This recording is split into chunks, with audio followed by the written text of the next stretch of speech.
Hello बच्चों, let's read the question. The question is the gyromagnetic ratio of an electron in an hydrogen atom according to Bohr model is, और वो कैसा रहता है वो आपको बताना है, जिसके लिए आपको चार ऑप्शंस गिवन है।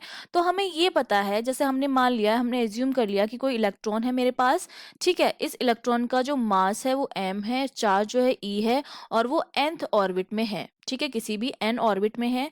तो इस और n ऑर्बिट में जो उसका एंगुलर मोमेंटम होगा वो किस तरह से दिया जाएगा? अकॉर्डिंग टू बोर थ्योरी, जो एंगुलर मोमेंटम होता है, मोमेंटम, वो किसके इक्वल दिया जाता है? L equals to n h upon two pi, इसके बराबर होता है। क्वांटाइज्ड होता है, वो हमने बताया था बोर थ्योरी से, हमें पता है कि एंगुलर मोमेंटम जो होता है वो कैसे गिवन होगा?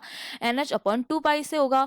और जो मैग्नेटिक मूवमेंट है आपका, वो कैसे दिया जाएगा? इसका जो मोमेंट है वो आपको दिया जाएगा m equals to n into Bohr magneton के बराबर होता है।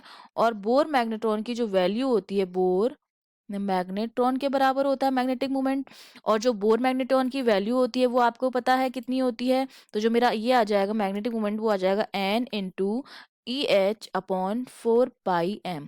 अब हमारे पास एंगुलर मोमेंट की वैल्यू भी है, मैग्नेटिक एंगुलर मोमेंटम की भी वैल्यू है, मैग्नेटिक मोमेंट की वैल्यू है, और हमसे पूछा जा रहा है जायरो मैग्नेटिक रेशियो। तो जायरो मैग्नेटिक जो रेशियो होता है, gyromagnetic ratio, that is equals to m upon l। ठीक है, magnetic moment upon angular momentum, दोनों की अगर मैं वैल्यू पुट कर दूं तो ये तो मेरा क्या है? N e h upon 4 pi m divide by l, that is n h upon 2 pi. अब इसको मैं सिंप्लीफाई करूं तो मेरा जायरो मैग्नेटिक रेशियो जो आएगा वो कितना आएगा? n से n कैंसिल हो जाएगा, h से h कैंसिल हो जाएगा, पाई से पाई कैंसिल हो जाएगा, एंड 2 से 2 ये कैंसिल हो जाएगा। तो ये मेरे पास बचेगा e अपॉन 2m के बराबर। ठीक है, और ये आपको दिख रहा होगा कि ये जो नंबर है e अपॉन 2m, वो एक कांस्टेंट है।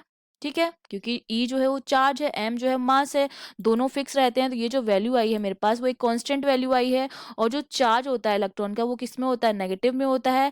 दैट मीन्स इसकी जो वैल्यू आएगी वो किस में आएगी? नेगेटिव में आएगी वैल्यू। और एक कांस्टेंट भी आएगी जो n पर डिपेंड नहीं कर रही है। ठीक है, नॉट डिपेंड ऑन n। तो हम देखते हैं हमारे ऑप्शंस क्या हैं। पहला ऑप्शन है independent of which orbit is in it, मतलब नंबर ऑफ n पर डिपेंड नहीं करती है, तो ये बिल्कुल करेक्ट ऑप्शन है। सेकंड ऑप्शन है नेगेटिव, तो बिल्कुल इसका वैल्यू जो आएगी वो नेगेटिव आएगी। कांस्टेंट है इसकी वैल्यू, लेकिन नेगेटिव है क्योंकि चार्ज जो होता है वो नेगेटिव में होता है, तो ये भी ठीक है। तो सी ऑप्शन आपका गलत हो गया। और डी ऑप्शन में बोल रहा है इंक्रीज होगा क्वांटम नंबर n के साथ, ये भी गलत हो गया क्योंकि n पर वो डिपेंड ही नहीं कर रहा है। So we have two correct option, that is a and b. Okay, I hope you understood well. All the best.